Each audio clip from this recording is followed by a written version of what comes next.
Iniciamos la unidad 9, el control, el último proceso administrativo que vamos a tocar en este programa de estudio de introducción a la administración.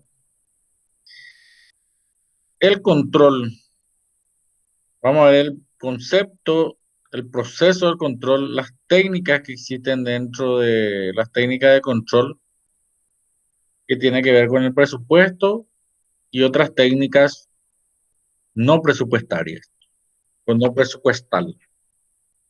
Bueno, el control es la función que consiste en medir y corregir el desempeño individual y organizacional para asegurar que los hechos se ajusten a lo planificado, a los planes y objetivos de la empresa. Entonces, implica medir el desempeño, los resultados, contra las metas y los objetivos de la organización, ¿verdad? Las metas y los planes, donde se tiene que mostrar si existen o no desviaciones con sus estándares y ayudar a corregir. Dicho esto en un lenguaje más sencillo, es medir contra algo planificado.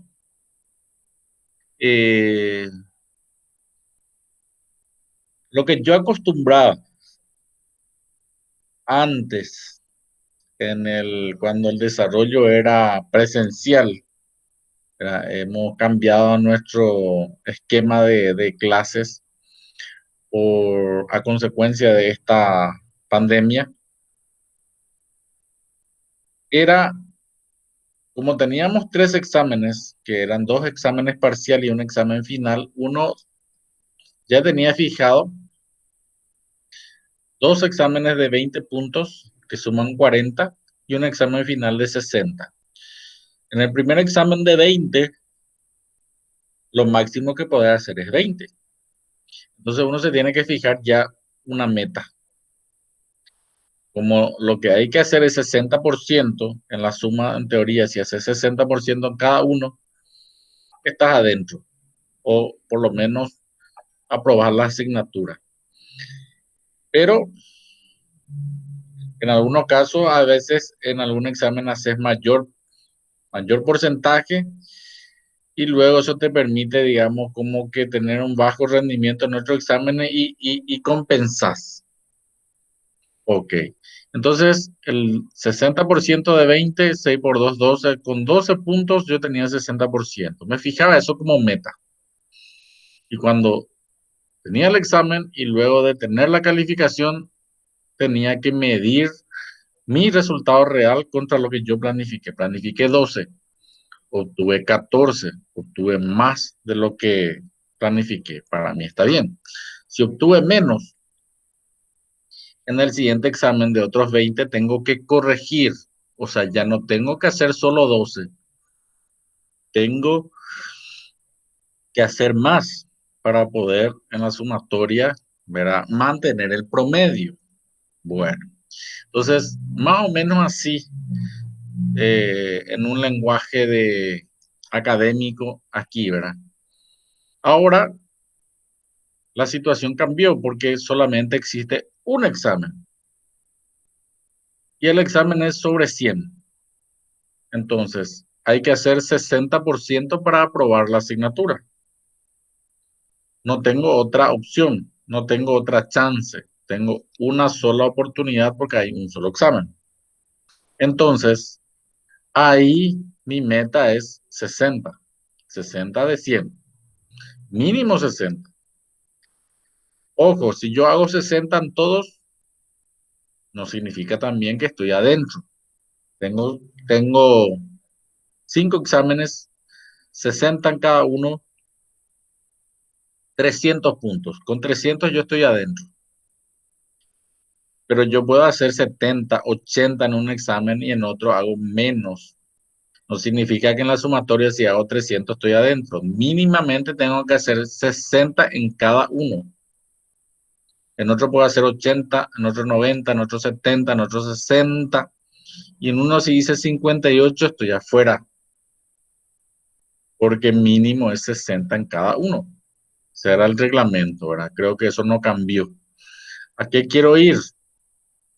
Si yo hago 60 en toditos, me da la chance de ingresar. Ahora, si existe plazas, por decir, acá estamos 15 o estamos 20 y se fija una plaza de 10, van a entrar los mejores 10 puntajes.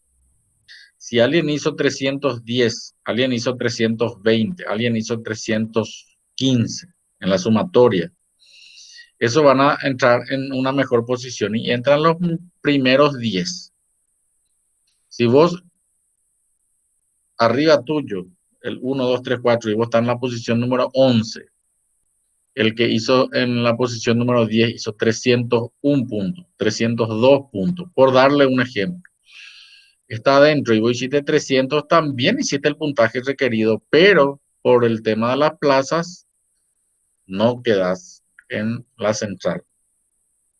Creo que eso no sé si va a ocurrir atendiendo que la comisión es la que debe fijar cuántas plazas va a habilitar. Quiero entender y quiero creer de que en este caso, atendiendo la poca cantidad que tenemos de postulantes, no va a haber plazas. O sea, todo aquel que alcance el puntaje estaría dentro. Y bueno, si entran todos estarían 15 más o menos, ¿verdad? Porque 15 aproximadamente es lo que seguimos en carrera. Ahora, para otras carreras donde existen más postulantes, las carreras de ingeniería y lo demás, allí sí se fija plazas porque no pueden ingresar todos porque no existe la capacidad para recibirles a todos. Esa es la realidad. No porque no se quiera, sino porque no se cuenta con todos los recursos. ¿Qué implica? Si ingresan todos, debería abrirse más de una sección, implica mayor contratación, cada docente tiene que cobrar un salario, etcétera, etcétera. Entonces los recursos son limitados y por ende se tiene que ajustar a esos recursos. Para eso sirve el control. Entonces, yo tengo que corregir en base a algo planificado para poder lograr mis objetivos.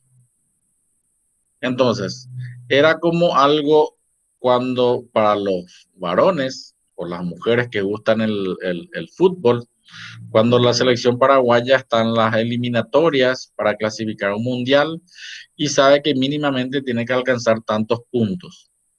Y cuando le queda ya las últimas jornadas, los últimos partidos, uno ya sabe cuánto es lo que puede alcanzar y ya saca la calculadora y dice, tenemos que ganar, el otro tiene que perder y hace toda una serie de predicciones como para ver si nos alcanza o no, ¿verdad? Los resultados. Entonces, para eso sirve el control, justamente para no sacar la calculadora, para no estar ajustados. El control entonces facilita el logro de los planes. Aunque la planeación debe preceder al control. Yo tengo que planificar antes de controlar.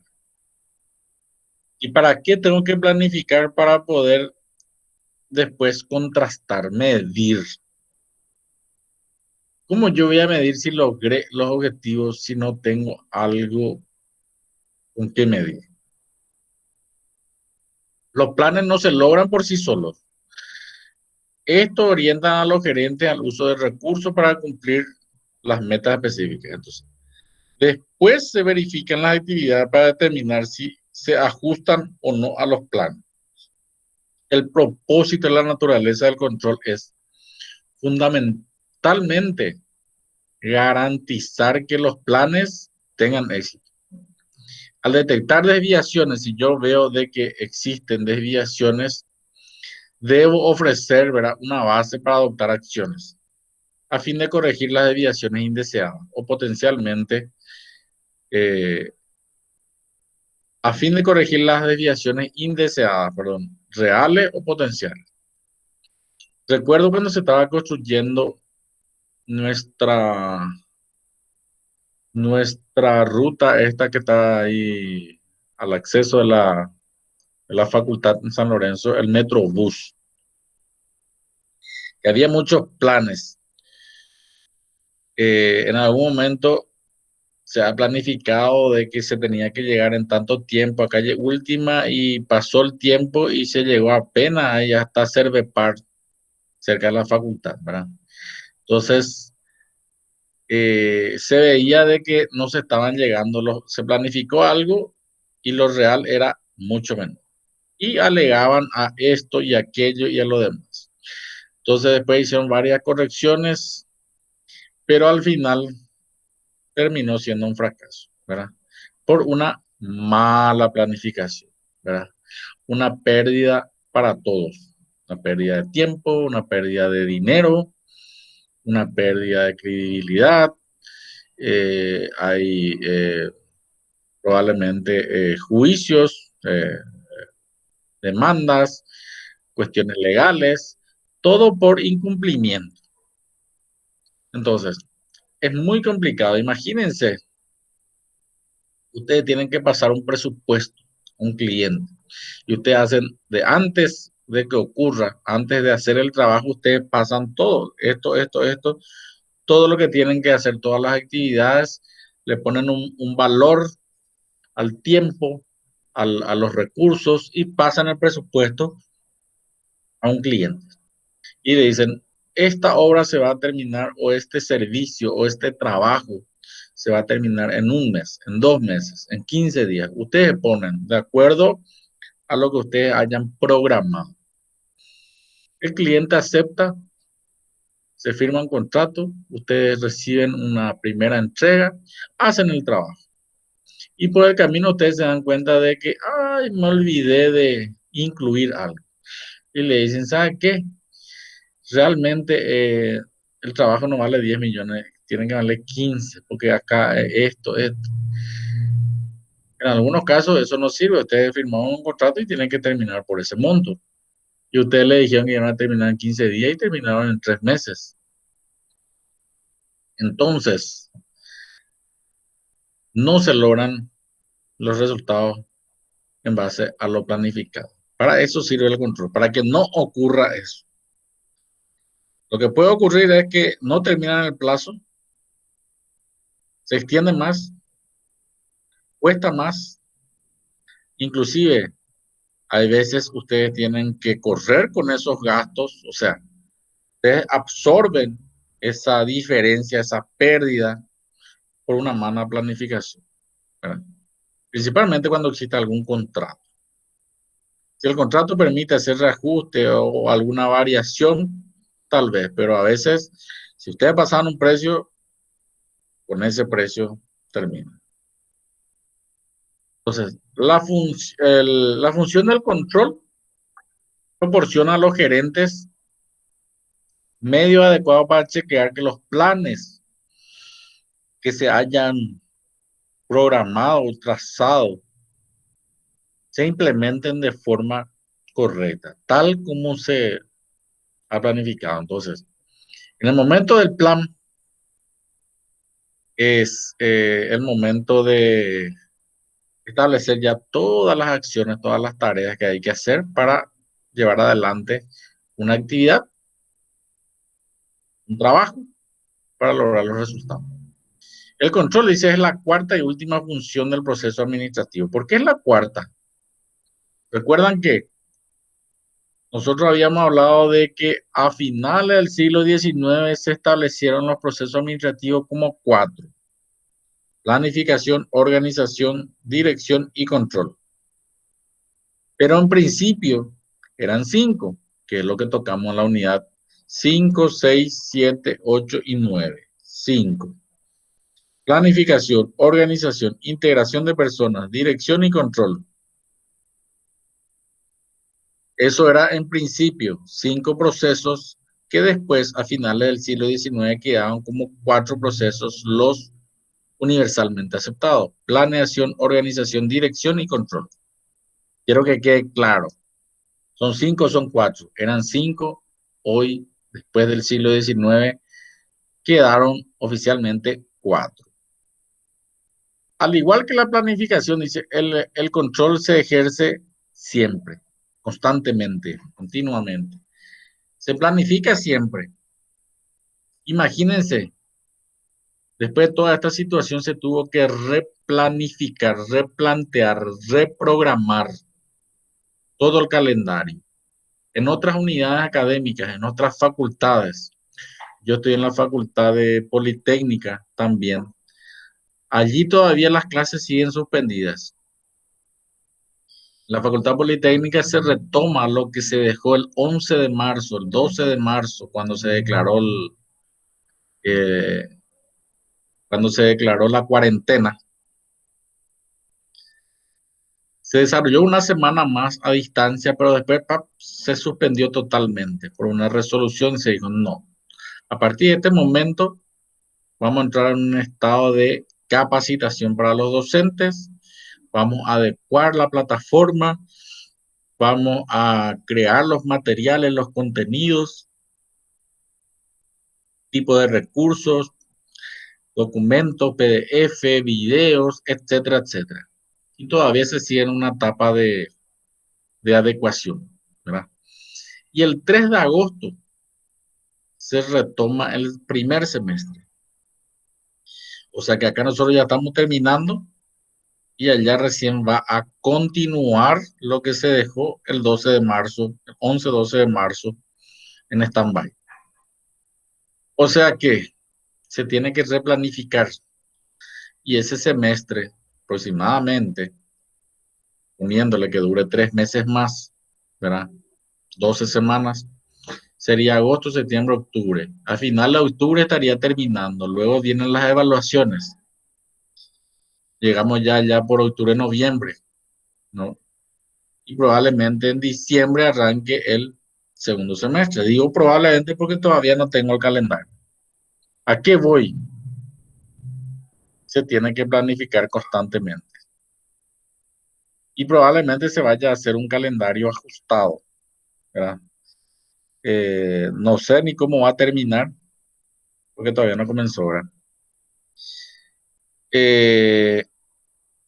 Probablemente el segundo semestre ya arranque en diciembre, no hay vacaciones, el año lectivo, por decir así, va a terminar allá por febrero, marzo del 2021, y en marzo ya arranca otra vez el primer semestre del 2021. O sea que está muy, pero muy ajustado. Imagínense lo que es hacer el control para que se lleve adelante todo lo planificado, ¿verdad? Para que no se pierda el año. Esa es la idea. En la educación escolar del MEC, Ministerio de Educación y Ciencias, ¿verdad?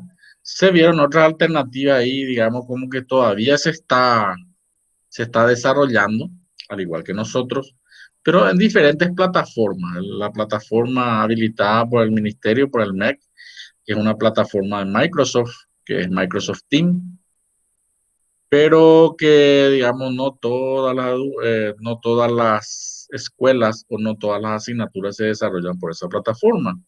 Muchos siguen utilizando todavía el Classroom y demás. Se tienen que hacer adecuaciones. Lo importante es que terminen, pero no terminar por terminar, que terminen y que el chico, el que está al otro lado, el que acá yo le veo con unas iniciales y no sé qué están haciendo ahí detrás, tenga la capacidad de tener los conocimientos. Entonces, por de pronto nosotros, digo nosotros, nivel universitario, entendemos de que ustedes ya entienden un poco más de responsabilidad. En algunas carreras, repito, este cursillo no estaba preparado para desarrollarse de forma a distancia. ¿verdad? Así que el desarrollo es lo mismo. Por decir, ustedes tienen su material, el docente dicta sus clases, por lo menos esta asignatura no es práctica, si no tendría que tener una pizarra y hacer algunos ejercicios para explicarles, pero no es lo mismo. Y el examen va a ser más complicado, la evaluación. ¿Cómo saber que el evaluado, el estudiante, tenga las capacidades? Ni siquiera los conocimientos. Los conocimientos hay que leer y no hace falta. Yo puedo tener aquí a mano mi material, mi lectura. Voy a leer mi material. A ver, voy leyendo todo esto y puedo tener los conocimientos. Las capacidades para aplicar estos conocimientos es otra cosa. Entonces, el examen, la evaluación, estimo de que prácticamente es un examen a libro abierto. ¿Por qué? Porque ustedes van a tener acá el libro, acá al lado de ustedes, fuera de las cámaras, ¿verdad? Entonces, hay que interpretar, hay que entender y hay que salvar la situación, digamos, ciertas situaciones como casos. O sea, hay que replantear si este modelo vamos a seguir utilizando. Espero que para el año que viene ya se solucione este tema de desarrollo de manera virtual. Entonces, el control debe estar permanentemente funcionando, así como la planificación. Yo tengo que controlar que se desarrolle tal cual como voy planificando. Tengo que ser capaz o tiene que mi planificación tiene que ser flexible, me tiene que permitir replanificar. Por ende, tengo que volver a recontrolar. Yo tengo que controlar cada etapa. Y allí voy a hablar de los tipos de control. Yo tengo tres tipos de control. El control preventivo, concurrente y posterior. Preventivo, concurrente y posterior. Bueno, me voy al preventivo. Antes. Conjunto de mecanismos y procedimientos que se utilizan para analizar las operaciones que se haya proyectado realizar antes que se realice. Yo hice toda mi planificación de clase al inicio del semestre, allá por febrero. Hice toda mi planificación para terminar mis clases. Vino el tema de la pandemia, se declaró la cuarentena, esto y aquello, hay que replanificar. En nuestro caso no hubo mucha pérdida, muchas semanas perdidas, por decir así, 3 semanas aproximadamente. En nuestro caso, repito, Politécnica que va a retomar el 3 de agosto, para ese 3 de agosto tendría que haber comenzado ya el segundo semestre. Entonces, necesariamente se tiene que hacer un nuevo calendario, recalendarizar, se tiene que reprogramar. Y recuerden que el programa era un elemento de la planificación, entonces hay que volver a planificar. Entonces, antes que se realice, entonces yo tengo que hacer ya ese control antes de comenzar. Antes de su autorización o antes de poner en marcha, con el propósito de determinar si es veraz, si es válido, si es legal y finalmente su conformidad con los planes, programas y presupuestos, cuánto va a costar y todo lo demás. En la función pública, por ejemplo, ahora se está trabajando en hacer el presupuesto de gastos para el año 2021. O sea que yo ya tengo que saber y empezar a programar cuánto voy a gastar en el año 2021. Todavía no terminó el año 2020. Entonces, hoy me obliga a pensar un año antes lo que voy a hacer y qué voy a gastar y cómo lo voy a gastar. Cuando lo programo después, yo tengo que ejecutarlo, ¿verdad? Una vez que ocurre. Repito, nadie había programado que ocurra este tipo de situaciones, esta cuarentena, esta pandemia, el cierre. Entonces, se tuvo que reprogramar todo, ¿verdad? Estos controles, ahora, el control preventivo, hacer una planificación antes, garantiza de que antes de comenzar una acción se haya hecho el presupuesto de personas que van a trabajar, los materiales, los recursos financieros, el dinero, todo. ¿Para qué? Para que yo haga el ejercicio de cuánto me va a salir, cuánto tiempo voy a demorar, cuánto me va a costar, cuánto voy a vender, cuánto voy a ganar antes de que ocurra. Siempre dentro de un escenario deseado. O sea, yo tengo que hablo del futuro. Yo tengo que ver un escenario en el cual las condiciones sean de esta manera y que eso me garantice que yo pueda llegar a un resultado. Control preventivo. En ese control preventivo yo tengo presupuesto financiero, dinero, el tipo de control más común, dice, dentro del control, ¿verdad? Es el presupuesto financiero. O sea, yo ya puedo planificar cuánto voy a gastar y cuánto voy a ingresar, mis ventas. Y con eso yo puedo planificar la adquisición de empleados, equipos, suministros, todo. Programación también es otro tipo de herramienta o tipo de control preventivo. ¿Por qué? Porque yo ya puedo programar antes de realizar. Este tipo es otro tipo importante de control preventivo, pues las actividades preliminares también requieren que se invierta tiempo. El control preventivo es de responsabilidad exclusiva de la empresa, de la organización, como parte de su sistema de control interno. Por lo tanto, se dice que el control preventivo siempre es interno. Yo programo ese control. Yo programo mis actividades en base a los resultados que quiero lograr.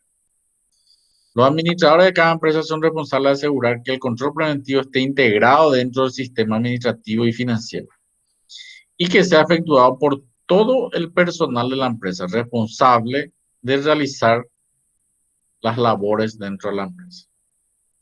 El segundo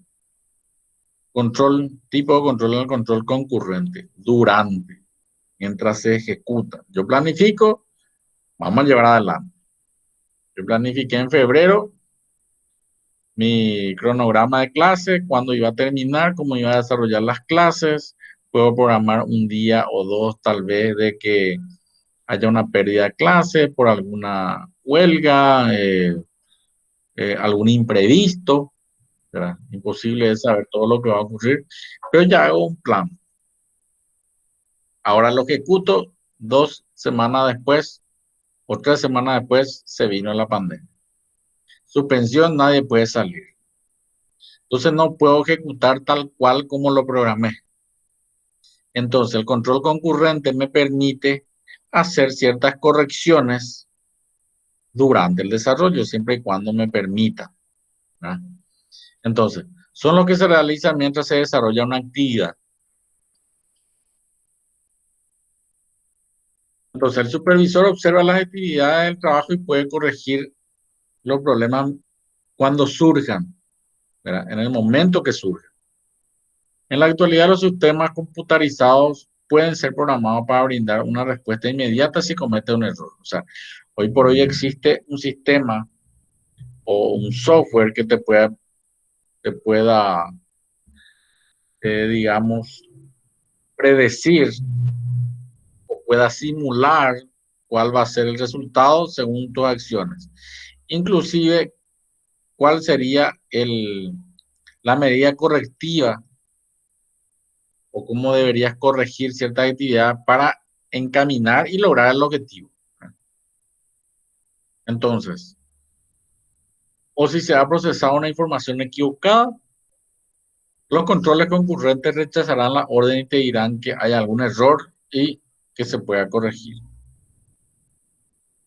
Entonces, ¿me permite o me debería permitir hacer correcciones durante? Control posterior, después de terminar. Se lleva a cabo después de la acción, cuando termina. Yo programé todo, terminé esa actividad y bueno, ahora voy a hacer un control. Por ejemplo, programo una actividad y digo, bueno, esta actividad tiene que terminar a tal hora. Una vez que termine a tal hora, tengo que tener este resultado. Recién cuando termine puedo hacer una evaluación y ver si realmente logré lo que planifiqué.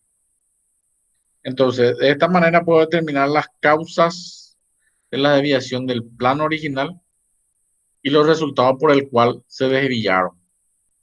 ¿Para qué? Para poder realizar acciones futuras cuando ocurra algo similar. Y ahí tengo diferentes tipos de control, que puede ser la auditoría contable. Cuando se cierra el ejercicio el 31 de diciembre, se cierra la contabilidad. Yo hago un control de los estados contables. Miro y planifico de acuerdo a mi planificación. Entonces, lo que tengo que hacer, yo programé vender por estas cuestiones y programé gastar esto. Por ende, mis ingresos o mi rentabilidad debería ser esto. Recién cuando termina el año, el ejercicio y vea mi balance, yo voy a poder comprobar realmente mi resultado real. Acá tengo mi resultado real, dice, acá tuve que lograr esto. Y voy a contrastar contra lo planificado. Otro tipo de control posterior son las estadísticas. Imagínense, hoy se está hablando de la recuperación de la economía, en cuánto tiempo se va a dar, estamos hablando de la inflación, estamos hablando de todo un poco. Y normalmente siempre se habla de que el país va a tener un crecimiento tanto por ciento. Se habla un año antes ya lo que va a ocurrir. ¿Cómo se va a saber? ¿Cómo yo voy a saber lo que va a pasar de aquí a fin de año? Simplemente por la estadística. Yo puedo hacer un retroceso en el tiempo. Yo lo único que sé realmente lo que ocurrió es lo que ya pasó. Lo que pasó hoy, lo que pasó ayer, pero no puedo saber lo que va a pasar mañana. Entonces, lo que yo sé es lo que ya pasó. Tengo esa estadística, tengo día a día cómo fue cerrando la bolsa, la moneda, cómo está la inflación acumulada. Entonces, todos esos datos están, por ejemplo, en los sitios oficiales, Banco Central, está en el Ministerio de Hacienda, etc. Yo puedo recurrir a esa estadística y en base a una fórmula puedo ver cómo se va a proyectar en el tiempo, hacer una proyección mediante una fórmula matemática estadística. Y eso lo que me va a decir es cuál sería el posible resultado, siempre y cuando el escenario sea o se mantenga. Si yo le meto una variable como esta, en la cual digo no va a poder salir, la economía va a haber una recesión, no va a haber flujo de efectivo, flujo de mercadería, etcétera. Esa situación puede hacer que los resultados programados sean totalmente diferentes. Entonces, yo puedo tomar estas técnicas, auditoría contable, estadística, la contabilidad, para poder hacer un control posterior. También, dice el control, se ejerce a través de la evaluación de personal, el desempeño, informes periódicos de desempeño, o de resultados reales, o informes especiales. Terminó un ciclo, terminó un periodo, yo tengo que evaluar si ese ciclo, ¿verdad? Es bueno. Imagínense, ahora estamos a casi un año, un poquitito más, de que asumió el nuevo gobierno dentro de la universidad, la rectora, y tiene 5 años de mandato como el presidente de la República, ¿verdad? Entonces, una vez que termina su periodo, se va a hacer un control a ver si realmente cuáles fueron los resultados. Primero, lo que planificó y lo que realmente obtuvo. Entonces, se van a hacer algunas evaluaciones, tiene que hacer un informe, cómo tomó, cómo entregó, ¿verdad? Y todas esas cuestiones, ¿verdad? Entonces, bajo otro enfoque se identifican, ¿verdad? Otro tipo de controles como sigue. Acá, por ejemplo, y vemos ya un resumen. Lo preventivo, concurrente y posterior. Antes, durante, después, posterior. Ese sería el sistema. ¿Alguna pregunta?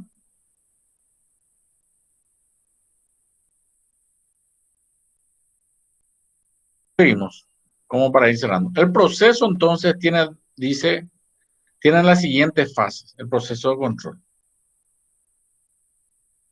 Y tiene este proceso, 6, tiene esta figura. A ver, quiero ir más la figura.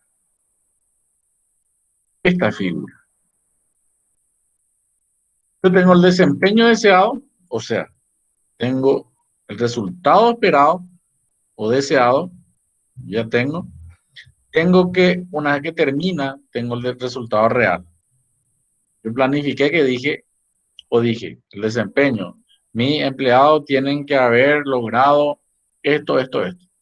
Después cuando terminó voy a tener el desempeño real. Cuando tengo los dos, voy a medir el desempeño real contra los estándares, contra el desempeño deseado.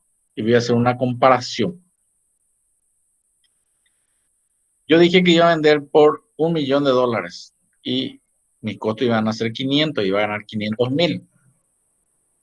En realidad vendí por 800 y mis costos de 500 fueron 600, gané 200. 200 menos 600, 200. Tengo que identificar por qué ocurrió esa desviación.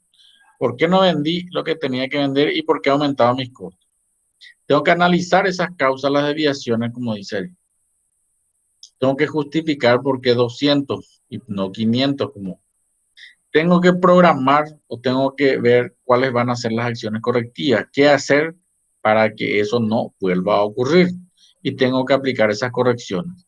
Y de vuelta, esto es un círculo. Me voy de vuelta hacia atrás. Quería simplemente tomar ese proceso de control que tengo acá. Comparar el desempeño, dice, el resultado real contra las metas planificadas. O sea, el desempeño real contra el desempeño deseado.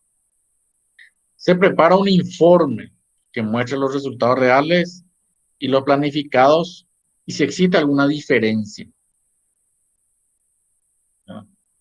La diferencia puede ser a favor o puede ser en contra. O sea, como dije, yo planifiqué vender 1.500.000 mi costo, ganar 500. Vendí 800, gasté 600, gané solamente 200. Tengo que ver y informar esa diferencia. Ahora, si fuese al revés, vendí 1.200.000, gasté 600, gané 600, ¿verdad? Entonces, de igual manera tengo que informar esa diferencia. ¿Por qué ocurrió la diferencia? Se analiza esas variaciones, ¿verdad? Para determinar por qué ocurrió eso. Se desarrollan cursos alternativos de acción, ¿verdad? Esto, si es que ocurre, esto yo ya debería hacer antes, ¿verdad?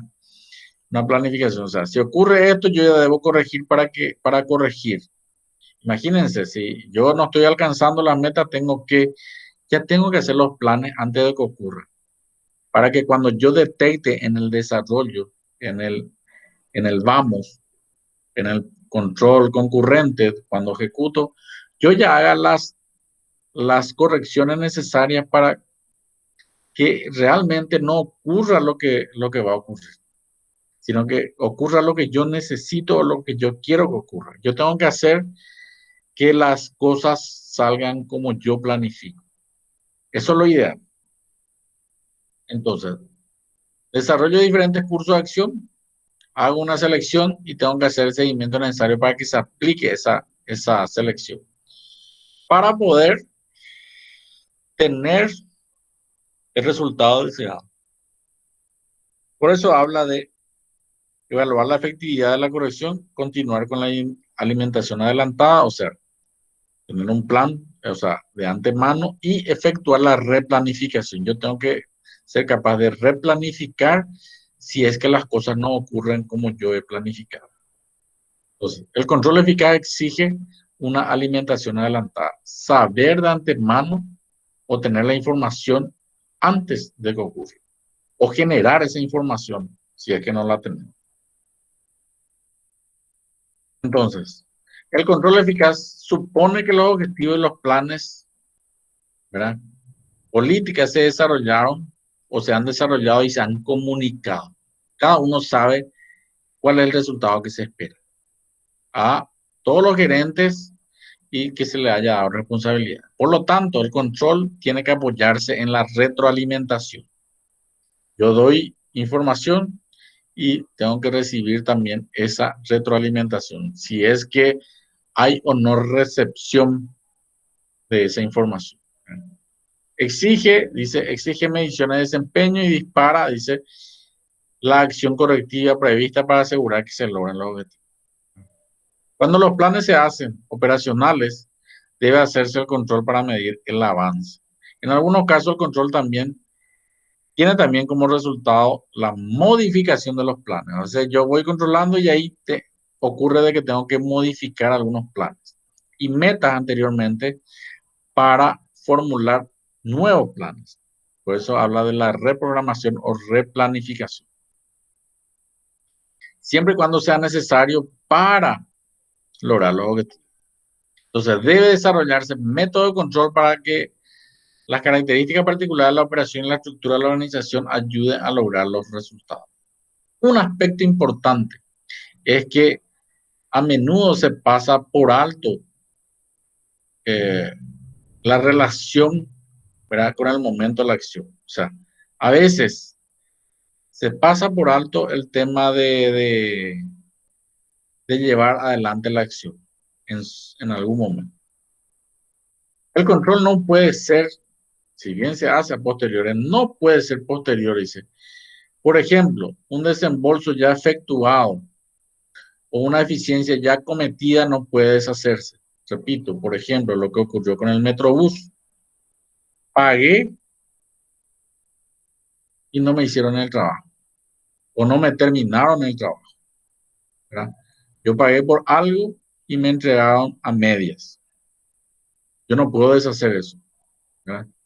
Entonces, la eficiencia ya está cometida. Por lo tanto, debe aplicarse un control eficaz en el momento de la acción o cuando se asuma el compromiso. Por eso normalmente que en este tipo de contratos existe una póliza de seguro, donde dice que si yo no hago, se va a ejecutar la póliza. ¿Para qué? Yo tengo que salvaguardar mi trabajo o tengo que salvaguardar mi aporte, mi dinero. Imagínense, pero tiene que haber un contrato. Si no hay, ya es una ineficiencia. En ese concepto sugiere que el gerente responsable de ciertas acciones debe empeñarse en alguna forma en el control previo, antes. Para hacer tal cosa, los objetivos, planes, políticas, programas, normas, presupuestos que habíamos visto en el capítulo 5, ¿verdad?, debe haber sido comunicado al gerente y plenamente comprendido por este antes de aplicar, ¿verdad? La comparación de los resultados reales con las metas y las normas planificadas constituye una medición de la efectividad. Al gerente se le evalúa por los resultados. Por ejemplo, un gerente, un técnico, un director técnico, se le evalúa por los resultados. A él se le contrató para algo, para que llegue a ciertos lugares y se le mide por los resultados. Si logró o no logró, para que continúe su contrato.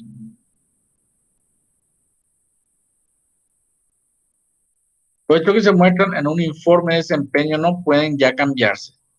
Sin embargo, la medición histórica puede conducir a un mejoramiento del control interno. Yo tengo antecedentes viene de los desempeños de la empresa y yo puedo ver la evolución. Eso me va a servir a mí para un control futuro. El concepto importante aquí es que los objetivos, la política y las normas cumplen dos necesidades básicas en el proceso global. ¿Cuáles son? Uno, la alimentación adelantada, la base para un buen control, y la retroalimentación, que representa una base para medir, dice, con eficacia el control después de la acción. Entonces, eso es lo que vimos como para ir cerrando, ¿verdad? El control como sistema de retroalimentación. Mediante esa realimentación, yo puedo corregir las desviaciones, comparar contra algo estandarizado o, digamos, contra un desempeño deseado y puedo hacer todas las correcciones. Entonces, por eso hablaba de esta figura. Se elaboran los estándares o el desempeño deseado. Una vez obtenido el desempeño real, se mide, se compara, se hace un informe, se identifican esas desviaciones y se tiene que analizar las causas de esas desviaciones. ¿Para qué? Para programar acciones correctivas, planes alternativos, decidir cuál es el mejor camino y aplicar eso para corregir.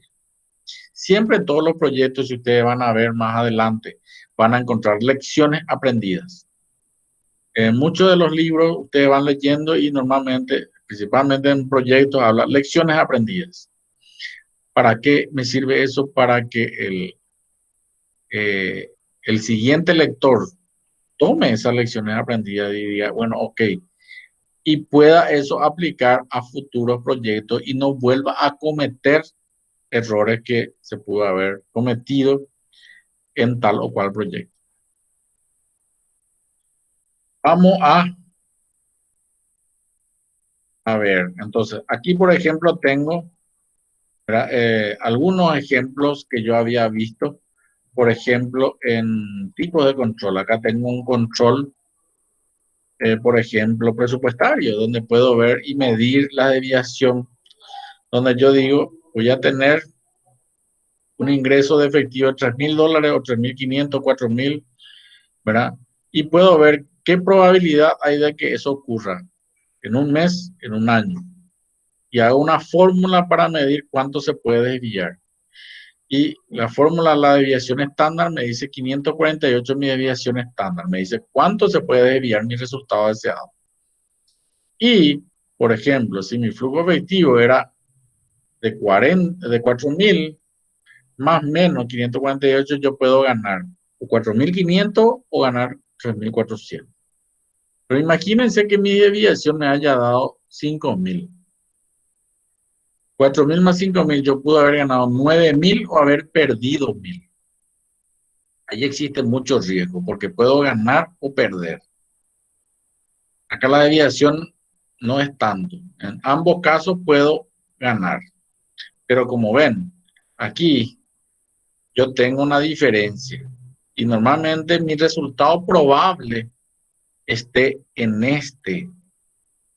Por eso acá tengo el resultado esperado. O sea, con una fórmula de todo esto, de ganar 3,000 o ganar 4,000 o ganar 5,000. Mi fórmula me dice que el resultado esperado sería una ganancia de 4,000 y mi desviación de 548. Mi resultado esperado, en todo caso, aplicando la desviación, tengo 4,500 a 3,400. A veces cuando ustedes retiran un resultado de análisis o ustedes